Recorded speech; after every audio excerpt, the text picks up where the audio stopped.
Genetically engineered crops in agriculture, a worldwide experiment on people, animals and nature. Cultivation of genetically engineered crops like soy, maize, cotton or canola have far-reaching consequences. 90% of genetically engineered crops belong to the corporate agricultural group Monsanto. The rest are owned by Syngenta, DuPont, Bayer and others.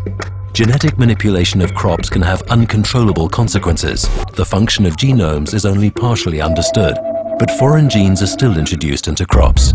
These genetically engineered crops are widely cultivated outdoors, where they cannot be controlled. Currently, 90% of GE cultivation occurs in the Americas, particularly in the USA, Argentina, Brazil and Canada. It seems researchers have forgotten that genetically engineered crops once outside can no longer be controlled like they could in the lab. GE crops can self-replicate and pass on their new characteristics to neighboring crops, penetrating the fields of farmers who want to cultivate their crops without genetic engineering. Adverts from the genetic engineering lobby claim genetically engineered crops produce higher yields, but this marketing mantra is a complete hoax. It has been shown that crop yields for GE crops are no higher than normal crops, but farmers must buy more expensive patented genetically engineered seeds each year. This forces them to become dependent on corporate giants. But that's not all. Genetic engineering giants also produce pesticides and herbicides. There are two characteristic traits of genetically engineered crops. They are either resistant to herbicides, in which case the genetic engineering company itself produces the suitable herbicide, or the genetically engineered crop emits an insecticide. Whether or not the crops are resistant to weed killer or give off poisonous gases, not only weeds or pests are eliminated, other beneficial field growth and some living creatures are killed as well. But nature adapts, so pests and weeds develop resistance to pesticides. And that means that increasing amounts of stronger pesticides will be used. Especially grave consequences are observed in this respect in monocultures.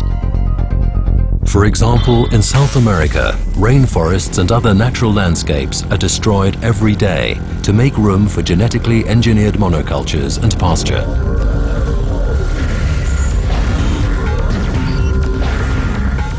At the same time, the soil and groundwater are poisoned.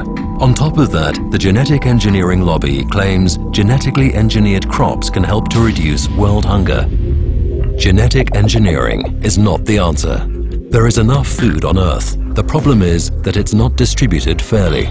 But the fact is that most genetically engineered crops find their way into the livestock chain, so they end up as meat or dairy products in supermarkets.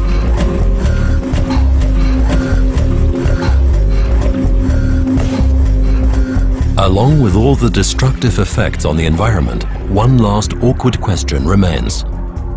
How do genetically engineered crops affect humans and animals? The answer is, no one knows. Therefore, it's important for you to carefully consider which products you buy.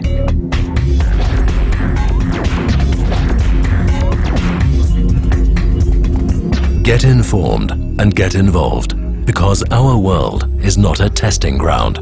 For more information about genetic engineering, go to greenpeace.org/GMO.